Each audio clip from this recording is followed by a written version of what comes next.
because whether we go to federalism or not, which is what they seem to want to do, which I don't really agree with personally. But one thing is for sure, whatever it is that they're going to do, and whatever political structure we're going to be 3 years from now, the least they will do is open up constitutional reform and refine the economic policies to make the Philippines an attractive investment destination. Foreigners don't like to invest in the Philippines because they invest with their hands tied behind their back. They can only own up to 40% of a company. They cannot own land. They can only lease land up to 25 years. And in certain special situations, lease up to 50 years. But the typical is 25 years. Everywhere else in Asia, they can own land, or if they cannot own land directly, they can own a company up to 70%, in many cases 100%, or they can lease land up to 999 years in some cases, typically 90 years. In some cases, the shortest of these leases are 70 years. 70 years in, I think, Thailand, versus our 25 years. That's why foreign direct investments is so low in the Philippines, and that's going to change beginning 2021. So you have all these four big elements playing, synchronizing to make us a better Philippines, a wealthier Philippines. And all that's going to translate to real estate consumption, property prices appreciating, yields appreciating. And again, not just Philippines, but all over the country. Another thing to take note is that Philippines is now, or Manila city, as a city, is now the fourth largest market in the world in terms of consuming office space. After Shanghai, after Beijing, after Tokyo, it's Manila. We consumed 1.2 million square meters of office space last year. Do you know how big 1.2 million square meters is? All the office space in Bonifacio.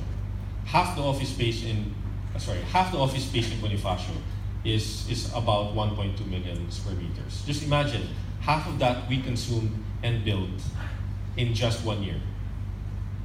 How big is the market of Singapore? Singapore has 5 million square meters of office space. Okay? We built and consumed basically the size of the entire office market of Singapore in just about 6 years. Just imagine how powerful that is. And it's going to continue. The BPO industry and the POGO industry are the two biggest consumers of office space, and they're going to keep investing here. I'm going to jump through some of these slides because they're not so relevant, but here, look at this. At the very bottom of the slide, you have estimated employee footprint. 1.3 million employees in the IT BPO sector, and 354,000 in the POGO industry. What does that mean? When you have 354,000 employees, well, each of these guys are paid about 80,000 pesos a month. 1.3 million BPO employees means that they're paid 21,000 pesos a month. So the total combined BPO salaries is about $6.4 billion a year. And the POGO industry, another $8 billion a year.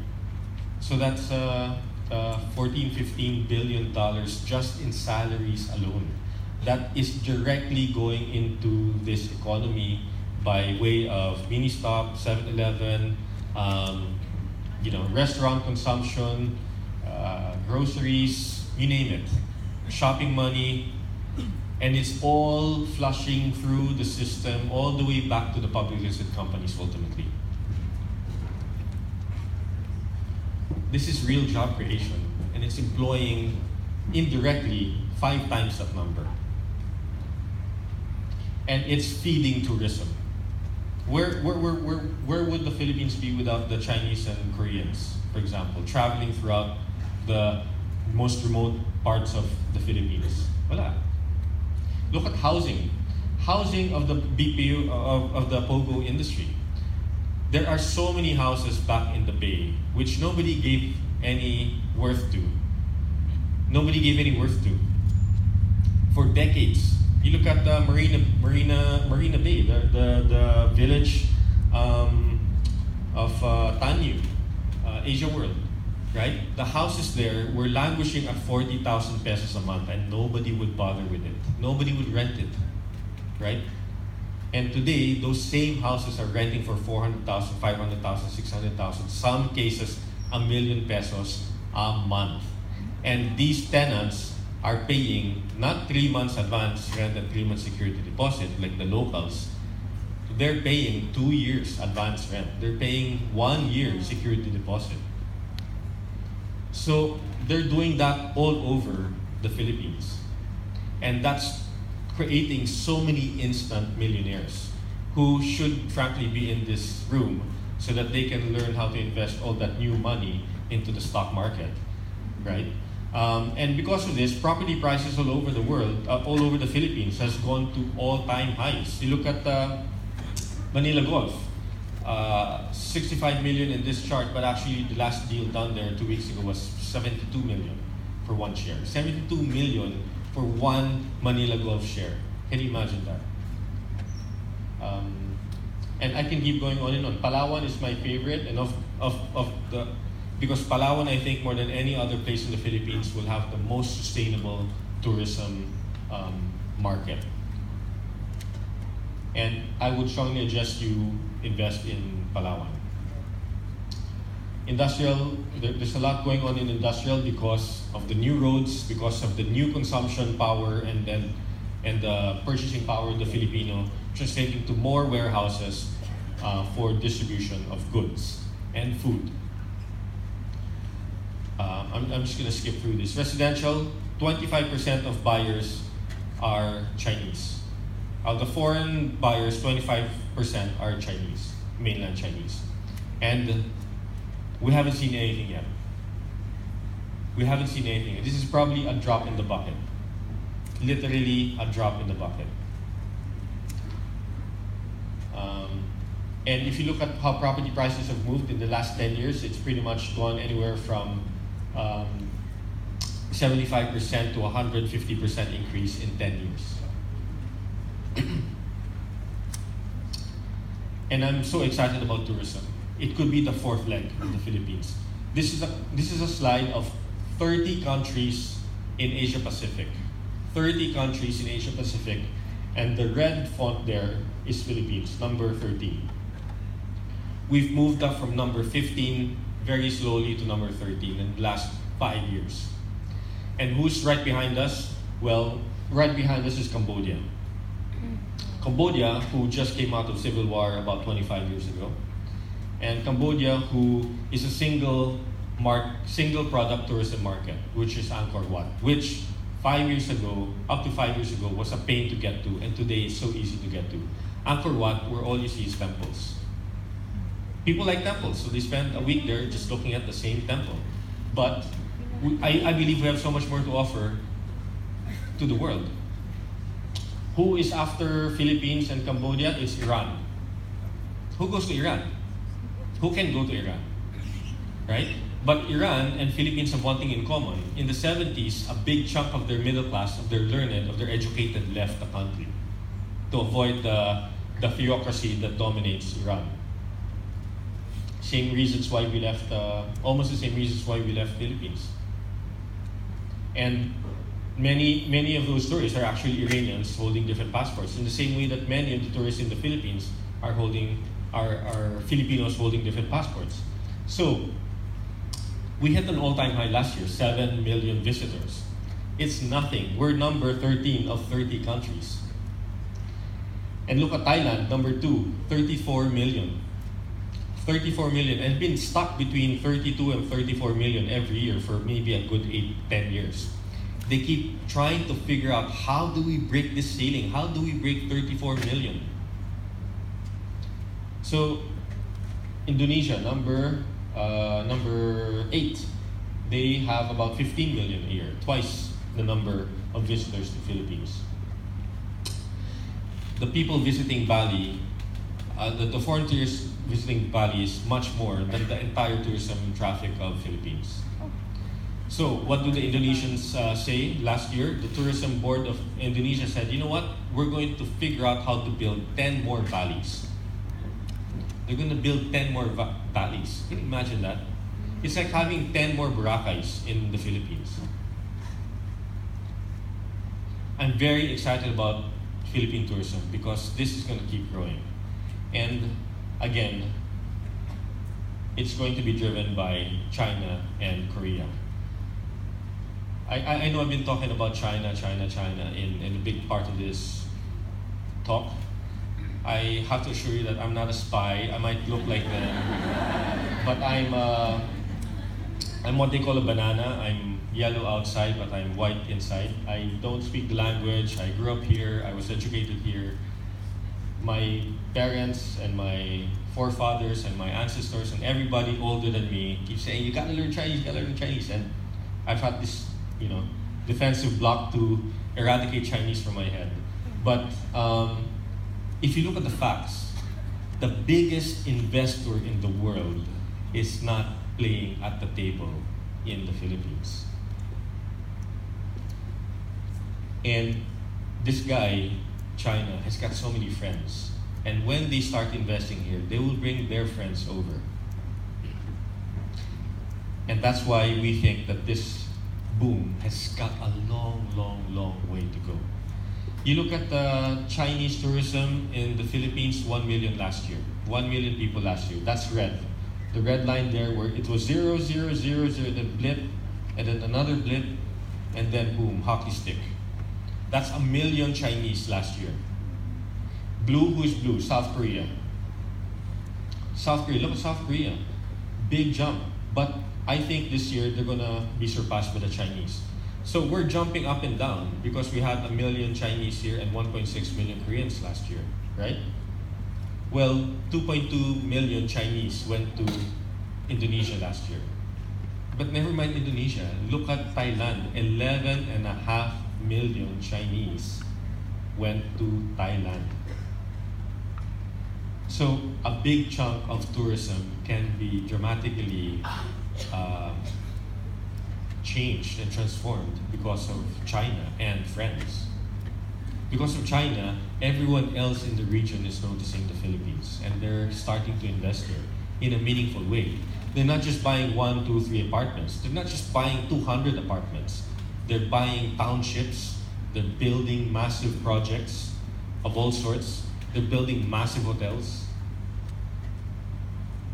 And hopefully all to make Philippines a better place for the world.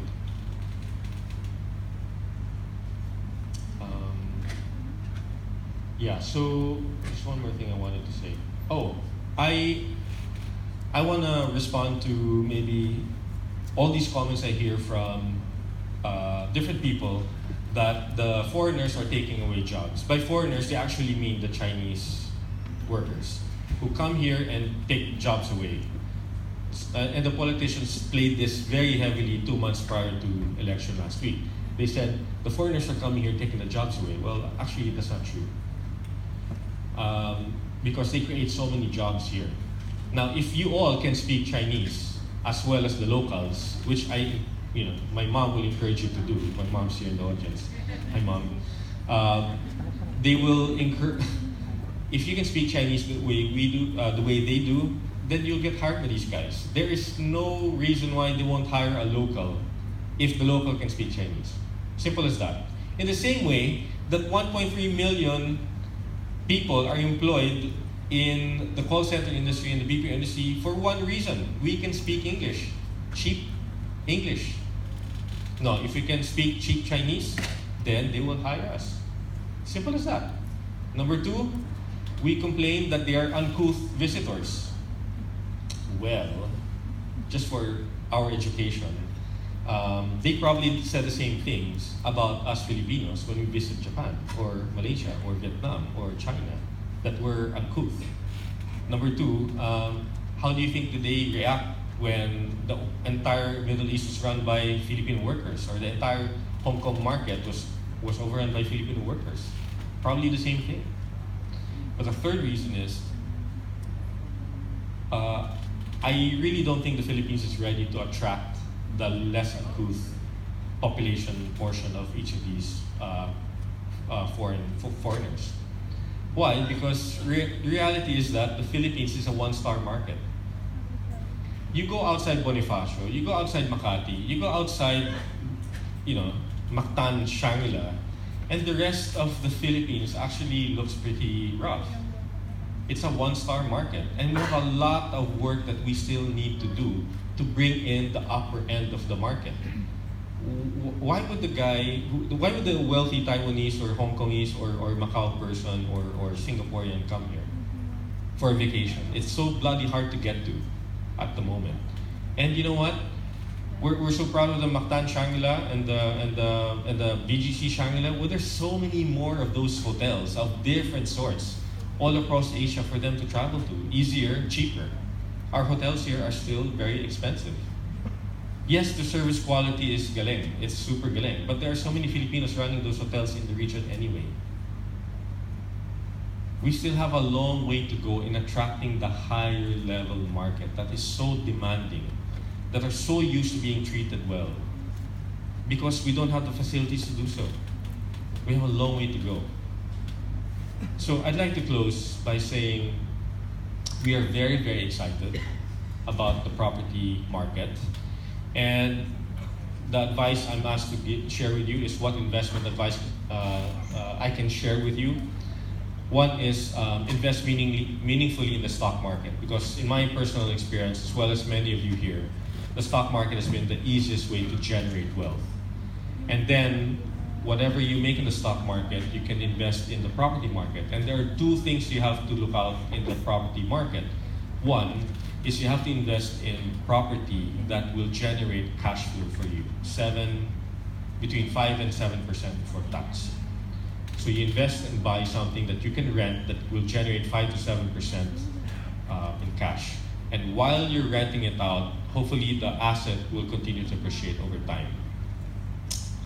Then the second bundle of real estate you should own, once you have recurring income assets, is the no recurring income assets. So no income assets or low income assets, but the capital appreciation is very strong. So that's where landed property comes in. Of course, very few people can afford Forbes and Dasman or Luneta, but there's many other villages in the periphery where you sit on it for 5, 10, 15 years, and the asset values will appreciate faster than many, many other asset classes. So stocks, recurring income assets, and fast capital appreciation assets. Those are the three things that we have to hold during our lifetime and work for. The second thing is, I'm very excited about the future. I am not bullish because there are many other things we have to sort out before I become bullish, but the future looks very bright. The Philippines is opening up to the rest of the world for investment, but we need to make them feel safe about investing in the Philippines, and we're starting to do that now. And when that happens, I think we're going to be here for another 20-year boom. The boom that we're enjoying right now has been going on for 15 years. It is the longest boom of the Philippines ever. And it is one of the longest booms that any country and any economy has enjoyed anywhere in the world. And things are very, very exciting. And as I'm talking now, I remember one other thing that excites me about 2021. The reserve requirement ratios of banks in the Philippines are one of the highest in the world, 18%. It means that for every 100 pesos that you deposit in a bank, the bank has to keep 18 pesos in the bank and the rest to use in operations or lending. But the central bank is bringing that down from 18% to 8% by 2021. That journey from 8% to 18% to 8% is going to release trillions of pesos into the system, which for the short term will produce or slow down the increase of interest rates. It will either lower or slow down the increase of interest rates, which is only going to be good for business and most especially for real estate. And so I would encourage all of you to look at real estate also. It's going to be a very exciting time for real estate, and it's not just about Manila, it's all over the Philippines. And with that, thank you very much for your time and attention.